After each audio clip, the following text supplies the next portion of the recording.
అదే RTV app వార్తల్ని క్షణాల్లో చదివే అవకాశం ఉంటుంది. ఒక న్యూస్ పేపర్, ఒక టెలివిజన్ ఛానల్ మీ చేతుల్లో ఎప్పుడూ ఉంటాయి. అరాచక విధానాల నుంచి ప్రజలకు రక్షణ కల్పిస్తూ ప్రజా సంక్షేమే ధ్యేయంగా ఎన్డీఏ కూటమి పనిచేస్తూ ఉంది. ఇవాళ తవ్వే కొద్దీ గోతులు కనిపిస్తూ ఉన్నాయి. వాళ్ళు చేసిన తప్పుడు విధానాల వల్ల ఇవాళ రాష్ట్రం చిన్నాభిన్నమై ఉంది. ప్రతి రంగాన్ని ప్రక్షాళన చేయాల్సిన పరిస్థితి అవసరమైంది. మరి ఏ విధంగా పరిపాలన చేశాడో జగన్మోహన్ రెడ్డికే తెలియాలి. ఐఏఎస్ ఐపీఎస్ ఆఫీసర్లను వాడి ఏ విధమైన అరాచకం సృష్టించారో, భయానక వాతావరణం సృష్టించారో మనం గమనించినప్పుడు ఇలాంటి వాళ్ళు అసలు ప్రజాక్షేత్రంలో ఉండడానికి అర్హులా అని భావించాల్సిన పరిస్థితి వస్తూ ఉంది. అందుకని విసిగి వేసారిన వైఎస్ఆర్ పార్టీ నాయకులు ప్రత్యామ్నాయ మార్గాలు ఎదుర్కొంటూ ఉన్నారు. సీనియర్ నాయకులు కూడా గుడ్ బై చెప్పి బయటకు వస్తూ ఉన్నారు. మా గేట్లు ఓపెన్ చేస్తే ఫ్లడ్ గేట్ లాగా అయిపోయేలాగా ఉంది, వరద గోదావరి లాగా అయ్యే పరిస్థితి ఉంది మా పార్టీకి సంబంధించి. కాకపోతే మేము కూడా కొన్ని నియమ నిబంధనలతో ముందుకు సాగాలనే ఆలోచన. ఒకటి, అంచెలంచెలుగా పార్టీలో పనిచేసే క్రమశిక్షణ కలిగిన కార్యకర్తలకి అవకాశాలు మెరుగుపరుచుకుంటూ వెళ్ళాలి, కానీ స్కై ల్యాబులు కాదు మనకు కావాల్సిందనే భావనలోనే మేమంతా కూడా ఉన్నాం. స్వచ్ఛంగా ప్రజల కోసం సేవ చేసే నాయకులను ఆహ్వానించడంలో తప్పులేదు, కానీ అవకాశవాద రాజకీయాలతో ఆయారాములు గయారాములాగా పోయేవాళ్ళు వచ్చేవాళ్ళతో నిండిపోతే నీరు చేరినప్పుడు కప్పలు చేరినట్టుగానే చేరే పరిస్థితి మంచిది కాదనేది మా భావన. ఇవాళ ఒక్కొక్క రంగాన్ని సరిచేయటానికి బ్రహ్మప్రాణం అవుతోంది. ఇవాళ పోలవరం ప్రాజెక్టు విషయంలో 3 సార్లు 4 సార్లు ఢిల్లీ వెళ్ళి ముఖ్యమంత్రిగా చంద్రబాబు నాయుడు గారు ఢిల్లీ పెద్దలను కలిసిన పర్యవసానంగా పోలవరానికి ఇవాళ 12,000 కోట్ల పైచీలకు రిలీజ్ అయింది. వేగంగా ప్రాజెక్టు పూర్తి చేయొచ్చు. గత ప్రభుత్వ నిర్వాహకం వల్ల డయాఫ్రామ్ వాళ్ళు కొట్టుకుపోవడం వల్ల ఖర్చు పెరిగిపోతూ ఉంది, పనులు సాగలేదు. ఇవాళ వృధాగా సముద్రానికి వేల టీఎంసీల నీళ్లు సముద్రానికి పోతున్నాయి. ఈ ఒక్క సంవత్సరమే కృష్ణాలో కూడా వరదలు వచ్చాయి. అన్ని ప్రాజెక్టులు నిండుకుండలాగా తొలగిసలాడుతూ ఉన్నాయి. వర్షాలు లేనప్పుడు గోదావరి ఆసరాగా మనం నీటి మళ్లింపు కార్యక్రమాలు చేసుకోవాలి. దానికి వాళ్ళ కేంద్ర సహకారాన్ని మనం హర్షామోదాలు తెలియజేస్తూ ఉన్నాం. చిత్తశుద్ధి ఉన్న నాయకుడు ఉంటే ఇది సాధ్యమని చంద్రబాబు గారు నిరూపిస్తూ ఉన్నారు.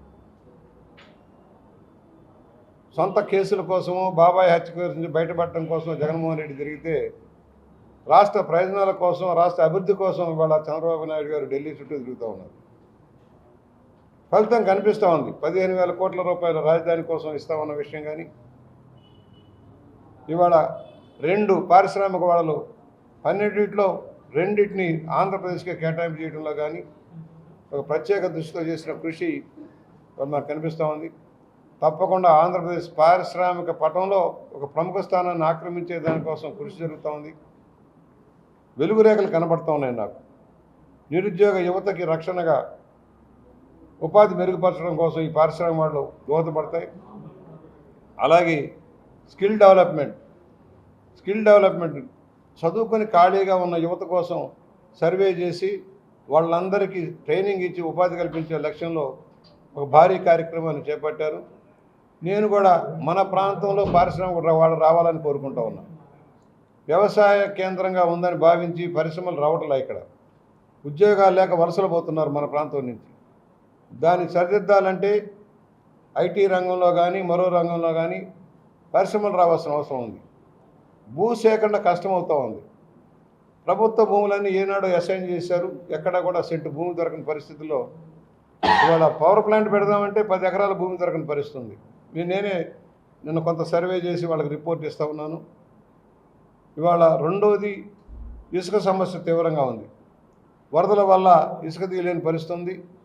త్వరగా ఒక నిర్ణయం చేసి, గతంలో ఉచిత ఇసుక అప్పుడు ఏ పాలసీలో అయితే వచ్చారో ఆ పాలసీకి వెళ్తేనే కానీ ధర తగ్గదనే భావనలో ప్రభుత్వం కూడా వచ్చింది. తప్పకుండా వెంటనే పర్మిషన్లు ఇచ్చి ఈ బోట్స్మెన్ సొసైటీల ద్వారా కూడా కనీసం ఇసుక తెస్తే అందుబాటులోకి వస్తుంది. స్థానికంగా ఇసుక అందుబాటులోకి వస్తున్న భావనలో ఉన్నాం. వేలాది మంది దాని మీద ఆధారపడి జీవించే వాళ్ళు ఉన్నారు. వరద లేనప్పుడు ఇసుక తీసేదానికి పెద్ద ఇబ్బంది ఉండదు. కానీ ఇంకా పాలసీ వల్ల అది తీయకపోవడం కొంచెం ఇబ్బందిగా ఉంది.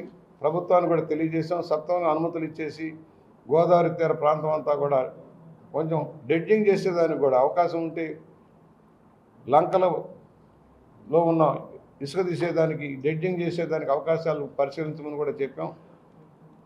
తక్షణమే ఇసుక అందుబాటులోకి తేవాల్సిన పరిస్థితి ఉంది. భవన నిర్మాణ రంగం ఆగిపోతూ ఉంది. దాని మీద కూడా నిర్ణయం తీసుకోవాల్సిన అవసరం ఉందని తెలియజేశాం. ఇవాళ మా దగ్గరికి చాలామంది వస్తారు.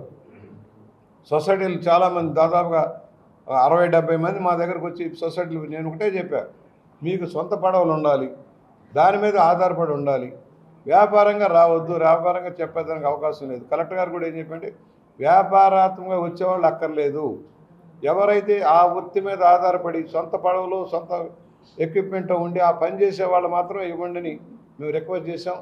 అందువలన ఎవరు ప్రలోభాలకు లొంగాల్సిన అవసరం లేదు. కలెక్టర్ గారి సారథ్యంలో కమిటీ పర్యవేక్షణ చేసి పరిశీలించి వారి పాత డేటా అంతా పరిశీలించి వాళ్ళకి అవకాశాలు కల్పిస్తారు. గోదావరి డెల్టా ఇక్కడే కాదు, మొత్తం గోదావరి డెల్టా ప్రాంతం అంతా కూడా ఆ విధంగా చేయమని రిక్వెస్ట్ చేసాం. మేము కోరేది ఒకటి, ప్రభుత్వం ఒక్కొక్కటి లైన్లో పెడుతూ ఉంది. ఇవాళ ఎంఎన్ఆర్జీఎస్లో కన్వర్జెన్సీ పనులకు అనుమతి ఇస్తూ ఉన్నారు, వర్కౌట్ చేస్తూ ఉన్నాం. గ్రామాలను మళ్ళా లైన్లో పెడుతూ ఉన్నాం. ఇవాళ ఉద్యోగుల ట్రాన్స్ఫర్స్ జరుగుతున్నాయి. మొత్తం రాష్ట్ర వ్యాప్తంగా ఒక వారం రోజుల పాటు దాదాపు పనులు స్తంభిస్తాయి. ఎందుకంటే ఏ అధికారి ఎక్కడికి వెళ్తారో ఎవరు వస్తారో తెలియదు. గైడ్లైన్స్ ఇచ్చారు, గైడ్లైన్స్ ప్రకారం ట్రాన్స్ఫర్లు అవుతారు. ఒక వారం రోజులు ఇది కంప్లీట్ చేసి మళ్ళీ యంత్రాంగం అంతా కదలకు తెచ్చుకొని ముఖ్యంగా స్థానిక సంస్థల్ని చైతన్యవంతం చేయాల్సిన పరిస్థితి ఉంది. స్థానిక సంస్థలు చైతన్యం చేయడం కోసం ఎంఎన్ఆర్జీసీ కన్వర్జెన్సీ పనులు కానీ దానికి అడ్డంకులు ఉన్నాయి. పాత బాకీలు పెండింగ్లో ఉన్నాయి. ఇంకా కొంతమంది అధికారులు పాత వాసన నుంచి బయటపడాల. రాష్ట్ర వ్యాప్తంగా పాత వాసన నుంచి బయటపడిన అధికారుల వల్ల కూడా సమస్యలు ఉత్పన్నమవుతున్నాయి.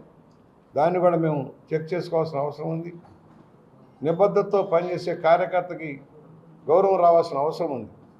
ఎవరైతే పార్టీని నమ్ముకొని అంకితభావంతో పనిచేశారో వారు ఆశిస్తారు ఏదో ఒకటి, తమకు ఉపాధి కావాలనో ఒక గూడు కావాలని కోరుకుంటారు. వాళ్ళకి చేయడంలో తప్పు లేదు. అందరికీ చేసినట్టే కార్యకర్తకు కూడా మనం న్యాయం చేస్తున్న పరిస్థితులు ఉన్నాం.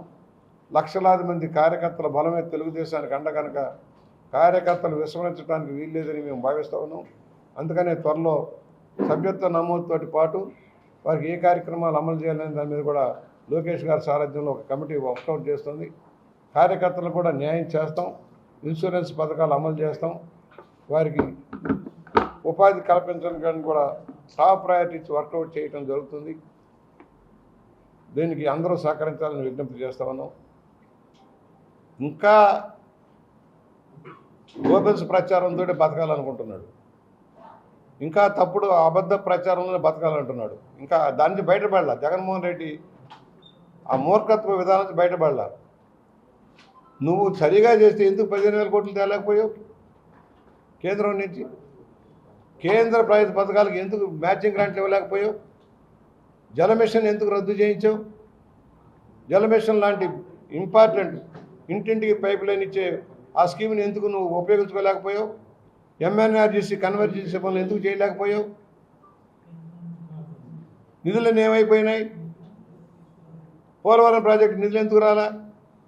నీ చేతగాని దద్దమ్మ పని వల్ల ఆ ప్రాజెక్ట్ని ఆపి రివర్స్ టెండరింగ్ పేరుతో దగా చేయబట్టే డయాఫ్రమాలు కొట్టుకుపోయింది. కాపర్ డ్యామ్ ఎండ్ క్లియర్ చేసి ఉంటే కాపర్ డ్యామ్ డయాఫ్రమాలు కొట్టుకుపోయేదే కాదు. గత ప్రభుత్వం నిర్వాహకం అని చెబుతావు. నువ్వు చేసిన నిర్వాహకం డయాఫ్రమాలు వితిన్ టైంలో బావర్ కంపెనీ చేసింది కరెక్ట్గా. అదే కనుక పైన కనుక కాపర్ డ్యామ్ కనుక గ్యాప్ ఫిలప్ చేస్తుంటే కాపర్ డ్యామ్కి నష్టం జరిగేది, డయాఫ్రమాలకు నష్టం జరిగేది కాదు. నీ తెలివి తక్కువ పనికి రాష్ట్ర ప్రభుత్వం నిందలేస్తావు. అందుకని నిన్ను విడిపోతున్నారు. నీ ఇంపార్టెంట్ లీడర్లంతా నిన్ను వదిలేసి గాలికి వదిలేసిపోయే పరిస్థితి వచ్చిందంటే అర్థం చేసుకో. ఇంకా భ్రమంలో ఉండక మేము ఒకటే చెప్పాం, ఎవరు వచ్చినా ఆ పదవులకి పార్టీకి రాజీనామా చేసి వస్తే ఆలోచిస్తాం అంతే. వాళ్ళు మనకి కిరీటాలు పెడతారు అనుకోవద్దండి. రావడంతో కిరీటాలు పెడతారు కాదు. ఆల్రెడీ పార్టీలో పనిచేసే వేలాది మంది కార్యకర్తలు నాయకులు ఉన్నారు, మర్చిపోకండి. అందువల్ల చంద్రబాబు గారు చెప్పింది మీరు రాజీనామా చేసి రండి, అప్పుడు పార్టీలో చేర్చుకుంటాము, కానీ కిరీటాలు పెడతామని ఎక్కడ చెప్పట్లేదు కదా. ఉంటారు, రకరకాలుగా ఉంటారు. ఆ పార్టీలో కూడా మంచి వాళ్ళు ఉన్నారు, చెడ్డ వాళ్ళు ఉన్నారు. చెడ్డ వాళ్ళంతా గాలి కొట్టుకుపోతున్నారు, ఊళ్ళో వదిలి పారిపోతూ ఉన్నారు. ఏడి జోగి రమేష్ ఏడి, ఆ వంశీ ఏడి, నాని ఏడి, రోజా ఏది, ఏమైపోయారు? ఇవి నోటికి తాళాలు వేసుకున్నారు. 161 మంది ఎమ్మెల్యే చేతిలో పెట్టుకొని 164 మంది చేతిలో పెట్టి మాకేం పని? కాంట్రాక్ట్లు ఇవ్వాల్సిన పనే ఉంది. వచ్చేవాళ్ళు వస్తారు, ఎందుకంటే పూర్వానికి ఇప్పుడు మార్పు ఏంటంటే సిద్ధాంతానికి కట్టుబడే వాళ్ళు తగ్గిపోతూ ఉన్నారు. జాతీయ పార్టీలు కానీ ప్రాంతీయ పార్టీలు ఆ పరిస్థితి ఉంది. మేమే పార్టీలు ఫిరాయించాల్సిన చెప్పాల్సిన అవసరం లేదు. మాకున్న బలం మాకుంది. మా వాళ్ళనే సర్దుబాటు చేయాల్సిన అవసరం ఉంది. పదవుల పంపిణీలో అందరికీ న్యాయం చేయాల్సిన అవసరం ఉంది. సామాజిక ఈక్వేషన్, ప్రాంతీయ అవసరాలను బట్టుకొని చేసుకోవాల్సిన పరిస్థితి ఉంటుంది. ఏమి లేదండి, అదేమి లేదు. అన్నీ స్టడీ చేస్తున్నారు, సర్వే చేస్తున్నారు. పార్టీకి చేసిన సేవలను ఎవరు ఎలా సేవ చేశారు, ఎంతకాలం నుంచి ఉన్నారు, సభ్యత్వాలు ఎంతకాలం నుంచి ఉన్నారు, ఏ పదవులు ఇంతకుముందు చేశారు, ఇప్పుడు పార్టీకి ఎలా పనిచేశారు, గత 15 సంవత్సరాలుగా ఎలా పనిచేశారు, అన్నీ అనాలిసిస్ చేసి డేటా ఉంది. ప్రతి ఒక్క కార్యకర్త యొక్క డేటా, ఏ పార్టీకి లేని డేటా తెలుగుదేశానికి ఉంది. దాని ప్రకారం వర్కౌట్ చేస్తున్నాం. అది కొంచెం కష్టసాధ్యమే, ఎందుకంటే ఇతర పార్టీలతో కూడా అనుసంధానం ఉన్నాం మనం. బీజేపీ, జనసేన, తెలుగుదేశం కలిసి పోటీ చేసి కూటమిగా ఏర్పడ్డాయి కనుక వాళ్ళను కూడా సర్దుబాటు చేయాలి. మా కత్తి మీద సామే ఇది, కత్తి మీద సామే. ఎందుకంటే తెలుగుదేశం ప్రధాన ప్రతిపక్షంగా ఉంది, ఎక్కువ మంది కార్యకర్తల బలం ఉన్న పార్టీ కనుక కొంచెం ఇతరులు కూడా సర్ది మనం సర్దుకునేటప్పుడు కొంచెం ఇబ్బందులు ఉంటాయి. స్టడీ చేస్తూ ఉన్నారు. అవకాశాలు, ఆశావకులు ఎక్కువ, పదవులు తక్కువ ఉంటాయి. మర్చిపోబాకండి, ఎన్ని పదవులు ఉంటాయి, ఎన్ని దేవస్థానాలు ఉంటాయి. ఇవన్నీ కూడా సర్దుబాటు చేయాల్సిన అవసరం నాయకత్వం మీద ఉంటుంది. వర్కింగ్ ఆన్ కొంచెం జాగ్రత్తగా స్టడీ చేసుకుని ఎవరికి అన్యాయం జరగకుండా. కొంతమందికి సీట్లు ఇవ్వలేకపోయారు, కొంతమందికి పార్టీ పనిచేసిన వాళ్ళని మనం ఉపయోగించుకోలేకపోయాం. వాళ్ళందరికీ ఉపయోగించుకునే దానికి ఏర్పాటు జరుగుతుంది. నేను ఒకటే చెబుతున్నా, ఇవాళ 6 పాయింట్ ఎస్ మేము ఏదైతే కమిటీ అమలు చేసుకుంటూ వెళ్తా ఉన్నాం. ఒకటి, ల్యాండ్ టైటిల్ చట్టం రద్దు చేస్తామని చెప్పాం, చేసామా లేదా? 4,000 రూపాయల పెన్షన్ పెంచుతామన్నాం, పెంచామా లేదా? ఏప్రిల్ నుంచే ఇస్తామన్నాం, ఏప్రిల్ కూడా కలిపి ఇచ్చామా లేదా? 1వ తారీఖు జీతాలు ఇస్తానన్నాం, జీతాలు ఇస్తున్నామా లేదా? నిరుద్యోగ యువత కోసం స్కిల్ డెవలప్మెంట్ సెంటర్లు ప్రారంభిస్తామని చెప్పాం, ప్రారంభిస్తున్నామా లేదా? అన్నా క్యాంటీన్లు ప్రారంభిస్తామన్నా, ప్రారంభించామా లేదా? ఇవన్నీ కాదా? ఒక్కొక్కటి చేసుకెళ్తున్నాం. మీరు రాష్ట్రాన్ని సర్వనాశనం చేసిన నాయకులారా, మీకు అర్హత లేదు మాట్లాడేదానికి. బీసీ సంక్షేమం లేదు, ఎస్సీ సంక్షేమం లేదు, అభివృద్ధి గాలికి వదిలేశారు, రాష్ట్రాన్ని చిన్నాభిన్నం చేశారు. ఇంకా ఏం మాట్లాడతారు? మేము చేస్తున్నాం. ఏదైతే త్వరలోనే ఉచిత బస్సు ప్రయాణం కూడా చేస్తాం. అలాగే 18 సంవత్సరాలు నిండిన మహిళలకు పెన్షన్ కార్యక్రమం అమలు చేయబోతున్నాం. దివాళా దించారు కదా మీరు, దోచుకుపోయారు, 1,00,000 కోట్లు దోచుకుపోయారు. ఇంకా ఏం మాట్లాడతారు? కేసుల నుంచి బయటపడటం కోసం నానా తెప్పులు పడే మీరు తెలుగుదేశాన్ని విమర్శించడానికి అర్హత లేదు. నిర్వాహకం ఏంటండి? ఒక మహిళ మీద, ఒక పారిశ్రామికవేత్త రేప్ చేస్తే, ఒక మహిళ మీద, ఒక సినీ నటి మీద, ఒక డాక్టర్ మీద, ఒక పారిశ్రామిక దాడి చేస్తే, రేప్ చేస్తే, ఆ అమ్మాయి కేసు పెడితే పోలీసులకి ఏం పనండి? ఆంధ్రప్రదేశ్లో బొంబాయిలో జరిగిన సంఘటనకు ఆంధ్రప్రదేశ్కి ఏంటి సంబంధం? బుద్ధి లేని ఈ ముఖ్యమంత్రి నీచుడు, నికృష్టుడు ఈ తప్పుడు పనులు చేయిస్తాడా? ఆ అమ్మాయిని తెచ్చి బలవంతం పెట్టి కేసులు విత్డ్రా చేయించి అతిథి గృహాల నిర్బంధించి, బొంబాయి కేసుకి విజయవాడకి ఏంటి సంబంధం? ఐఏఎస్ల కన్నా బుద్ధి జ్ఞానం ఉండాలి కదా, ఐపీఎస్ల కన్నా బుద్ధి జ్ఞానం ఉండాలి కదా. రాజుగారు చెప్పారు ఇష్టారాజ్యం చేస్తారా? ఇవాళ అనుభవించండి.